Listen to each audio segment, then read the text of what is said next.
नमस्कार, news India देख रहे हैं आप। आपके साथ मैं हूं मीनाक्षी रजत। बुलेटिन की शुरुआत करेंगे इस वक्त की बड़ी खबर के साथ। बड़ी खबर अभिनेता सलमान खान से जुड़ी हुई है। दरअसल उन्हें धमकी भरी चिट्ठी मिली है। पिता सलीम खान को धमकी भरा लेटर मिला है। मॉर्निंग वॉक के दौरान चिट्ठी मिली है। तो इस वक्त की सबसे बड़ी खबर सलमान खान से जुड़ी हुई है, जहां उन्हें धमकी भरी चिट्ठी मिली है। मॉर्निंग वॉक के दौरान अभिनेता सलमान खान को धमकी भरी चिट्ठी भेजी गई है। पिता सलीम खान को यह धमकी भरा लेटर मिला है। मॉर्निंग वॉक के दौरान यह लेटर मिला है।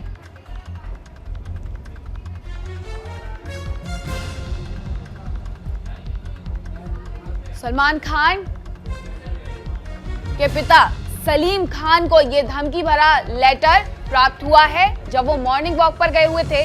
जिक्र सलमान खान का।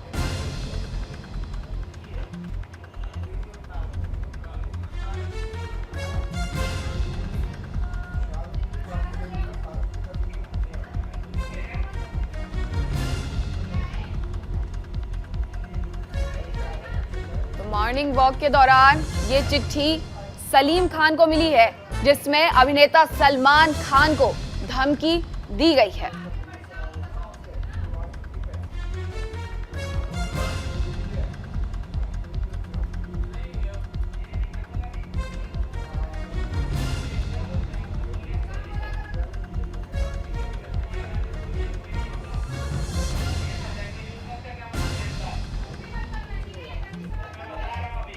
तो पिता सलीम खान को यह धमकी भरा लेटर मॉर्निंग वॉक के दौरान प्राप्त हुआ है, जिसमें सलमान खान को धमकी दी गई है। सलमान खान, जो कि बॉलीवुड में किसी भी परिचय के मोहताज नहीं है, लेकिन धमकी भरा पत्र उन्हें भेजा गया है।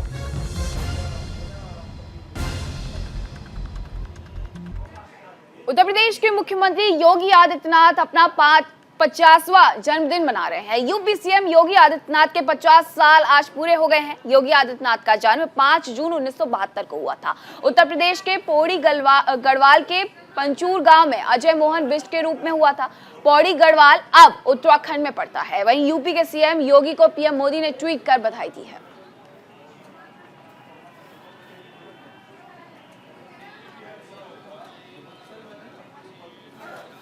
तो प्रधानमंत्री नरेंद्र मोदी ने कुछ इस तरीके से ट्वीट किया है और बधाई दी है। लिखा है, उनके नेतृत्व में राज्य प्रगति की नई ऊंचाइयों पर पहुंचा है। उन्होंने राज्य के लोगों के लिए जनहितैषी शासन सुनिश्चित किया है। लोगों की सेवा में उनके लंबे और स्वस्थ जीवन के लिए प्रार्थना करता हूं। यूपी के गतिशील मुख्यमंत्री योगी आदित्यनाथ जी को जन्मदिन की बधाई। तो प्रधानमंत्री नरेंद्र मोदी ने कुछ इस तरीके से ट्वीट किया है और मुख्यमंत्री योगी आदित्यनाथ को जन्मदिन की शुभकामनाएं दी हैं। मुख्यमंत्री योगी आदित्यनाथ का 50वां जन्मदिन है, उत्सव के रूप में मनाया जा रहा है। 4 तस्वीर आपको दिखाते हैं, जिसमें आपको गंगा घाट पर महाआरती का आयोजन देखने को मिलेगा। वहीं विशेष हवन पूजन भी किया गया। शनिदेव को 56 भोग भी लगाए गए। आकर्षण रंगोली भी बनाई गई। तो ये 4 तस्वीरें हैं जहां अलग तरीके से मुख्यमंत्री योगी आदित्यनाथ के जन्मदिन को मनाया गया है। पहली तस्वीर गंगा पर महाआरती की गई। दूसरी तस्वीर जिसमें विशेष हवन पूजन किया गया है। तीसरी तस्वीर में आप देख सकते हैं कि शनिदेव को 56 भोग लगाए गए हैं यहाँ पर। और चौथी तस्वीर देखिए, जहां मुख्यमंत्री योगी आदित्यनाथ की आकर्षण रंगोली बनाई गई है। तो कुछ इस तरीके से मनाया जा रहा है मुख्यमंत्री योगी आदित्यनाथ का जन्मदिन। उनके शुभचिंतकों के द्वारा इस तरीके से यह आयोजन किया गया है, जहां गंगा पर महाआरती की गई। साथ ही विशेष हवन पूजन का भी आयोजन किया गया। शनिदेव की उपासना भी यहां की गई। स्वामी अभिमुक्तेश्वरानंद के स्वास्थ्य के लिए उनके भक्तों की ओर से हनुमान चालीसा का पाठ किया गया। बीते 24 घंटों से स्वामी ने अन्न का त्याग किया हुआ है। दरअसल आदि विश्वेश्वर मंदिर में दर्शन पूजन को जिला प्रशासन की तरफ से रोके जाने से नाराज स्वामी ने अन्न जल का त्याग किया है। जिला प्रशासन ने ज्ञानवापी मामले को न्यायालय में लंबित और वजू खानों में मिले शिवलिंग के दावे के बाद से सील होने का दावा देते हुए जिला प्रशासन ने दर्शन पूजन के लिए रोक रखा है।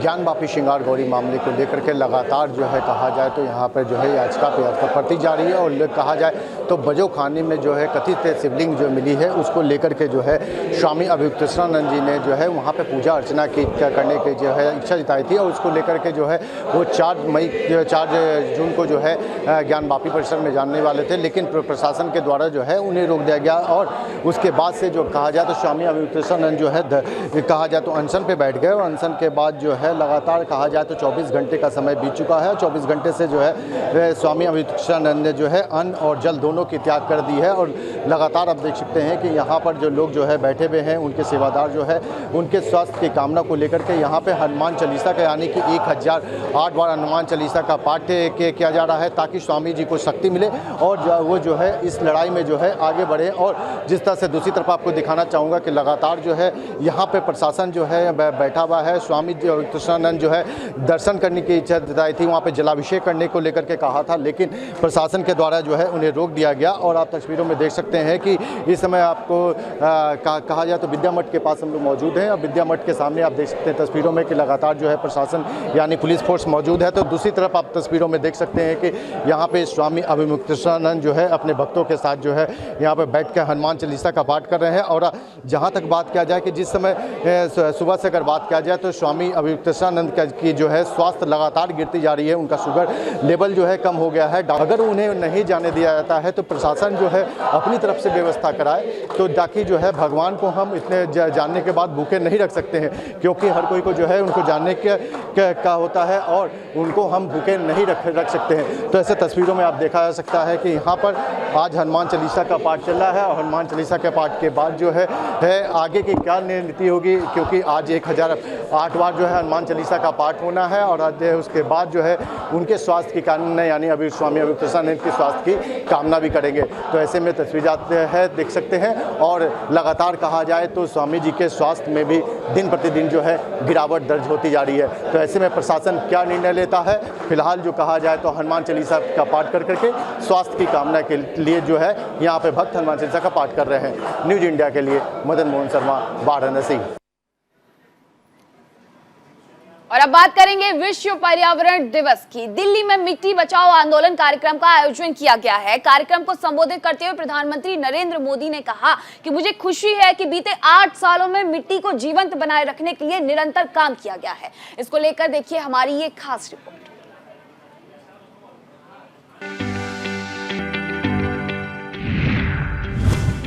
चलो इस धरती को रहने योग्य बनाएं।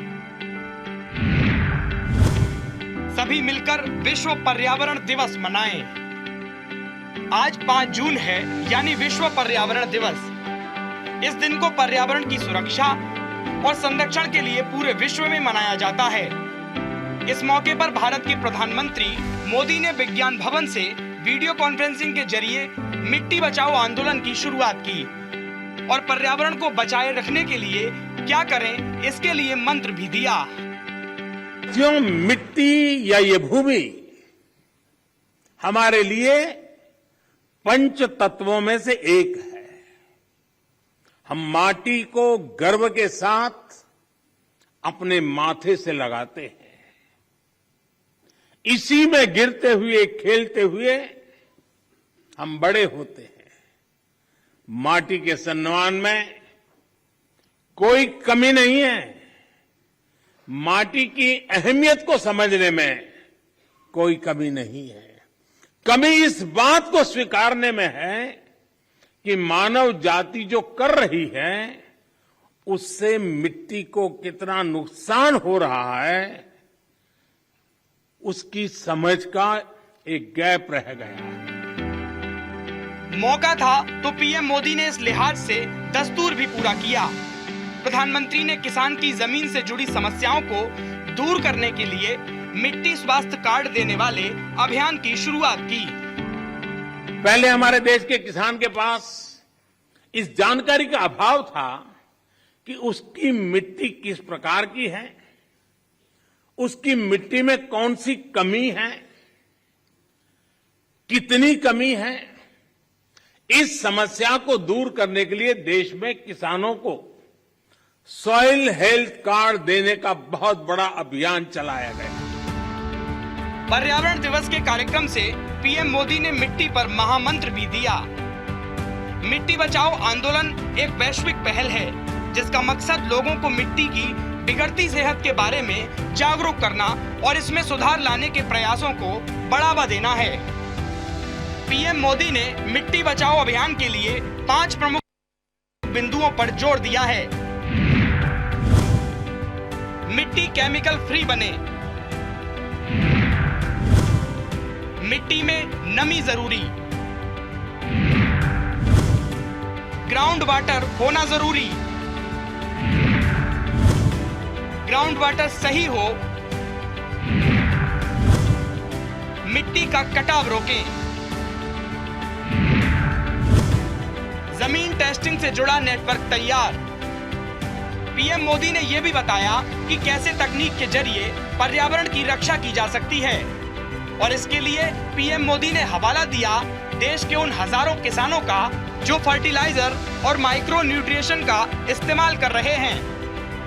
पूरे देश में 22 करोड़ से ज्यादा सॉइल हेल्थ कार्ड किसानों को दिए गए और सिर्फ कार्ड ही नहीं दिए बल्कि देश भर में सॉइल टेस्टिंग से जुड़ा एक बहुत बड़ा नेटवर्क भी तैयार हुआ है। आज देश के करोड़ों किसान सॉइल हेल्थ कार्ड से मिली जानकारी के आधार पर फर्टिलाइजर्स और माइक्रो न्यूट्रिएंट्स का उपयोग कर रहे हैं। इससे किसानों को लागत में 8 से 10% की बचत हुई है और उपज में 5 से 6% की बढ़ोतरी देखी गई। नदियों के संरक्षण का अभियान। प्रधानमंत्री मोदी ने कहा, माइक्रो इरिगेशन और अटल भू योजना की वजह से देश के कई राज्यों में मिट्टी की सेहत भी संभल रही है। हम कैच द रेन जैसे अभियान के जरिए जल संरक्षण और देश के जन जन को जोड़ रहे हैं। पीएम ने मार्च से 13 बड़ी नदियों के संरक्षण के अभियान का जिक्र भी किया। मिट्टी को लाभ पहुंचाने में यूरिया की 100% नीम कोटिंग ने भी बहुत फायदा पहुंचाया है। माइक्रो इरिगेशन को बढ़ावा देने की वजह से, अटल भू योजना की वजह से देश के अनेक राज्यों में मिट्टी की सेहत भी संभल रही है। कभी ऐसा ही है, पूरा पानी भर करके फसल को डुबो देने से फसल अच्छी होती है, ऐसा नहीं है। बूंद बूंद पानी पिलाया जाए तो फसल ज्यादा अच्छी होती है। पीएम मोदी पर्यावरण प्रेमी हैं। समय समय पर उनका पर्यावरण प्रेम सामने आ ही जाता है।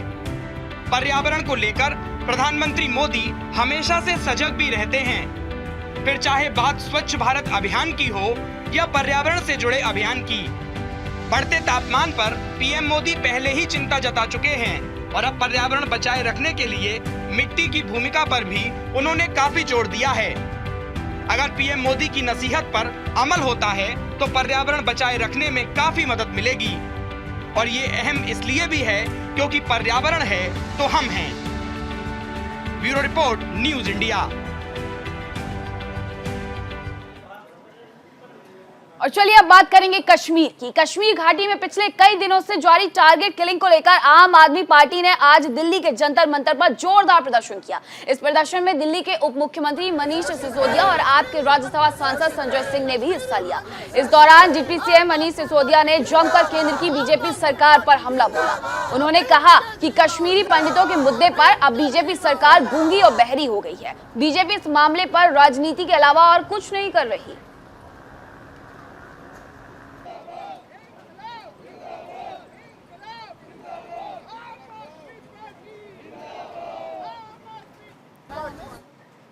गैंगस्टर लॉरेंस बिश्नोई को दिल्ली के पटियाला हाउस कोर्ट में पेश किया गया, जहां दिल्ली पुलिस की 5 दिन की रिमांड की मांग को कोर्ट ने स्वीकार कर लिया है। Link metropolitan magistrate Umesh Kumar ने लॉरेंस बिश्नोई को पटियाला हाउस कोर्ट के सामने पेश कर आर्म्स एक्ट मामले में 5 दिन का रिमांड मांगा था। हाल ही पंजाबी सिंगर सिद्धू मूसेवाला की हुई हत्या का आरोप लॉरेंस बिश्नोई पर लगा है।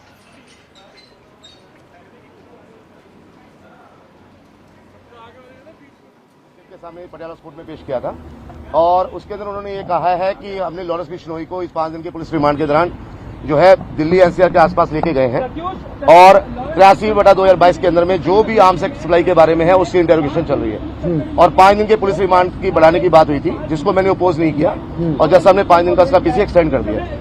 तो ये मूसा वाला ग्राउंड दिया, मूसा वाले का ग्राउंड दिया पीसी में? नहीं, वो बिल्कुल वो सब कुछ जो है फेक है। हाँ। वो मूसा वाले के बारे में कोई इस वाले मामले के अंदर जो पीसी लिया गया है इसके बारे में मूसा वाले मामले में कोई भी पुलिस ने यहाँ पे कोई डिस्क्लोज नहीं किया।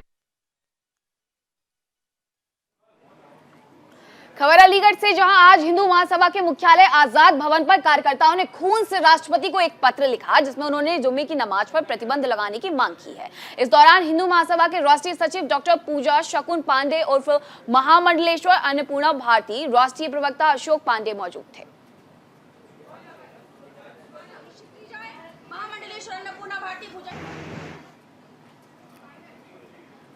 और कानपुर हिंसा के मामले में मेट्रोपॉलिटन मजिस्ट्रेट कोर्ट ने मास्टरमाइंड जफर हयात हाशमी समेत 4 आरोपियों को 14 दिन की न्यायिक हिरासत में भेज दिया है। कानपुर पुलिस ने अब तक 29 उपद्रवियों को गिरफ्तार किया है। अब यूपी पुलिस के साथ एटीएस भी इस मामले की जांच में जुट गई है। ऐसे में इस हिंसा के पीछे पीएफआई का कनेक्शन होने की आशंका भी है। रिपोर्ट देखें।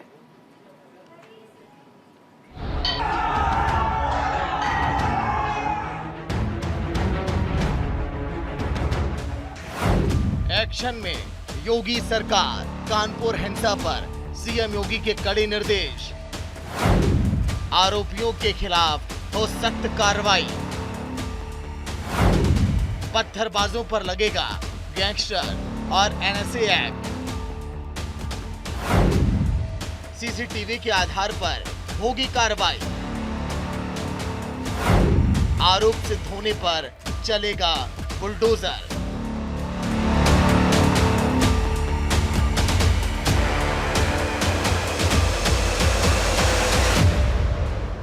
कानपुर में जुमे की नमाज के बाद हुई हिंसा और पत्थरबाजी के बाद योगी सरकार एक्शन में है। उपद्रवियों के खिलाफ सख्त कार्रवाई के निर्देश अब दिए जा चुके हैं। एक के बाद एक कड़े फैसले लिए जा रहे हैं, जहां अब तक करीब 29 लोगों को गिरफ्तार किया जा चुका है।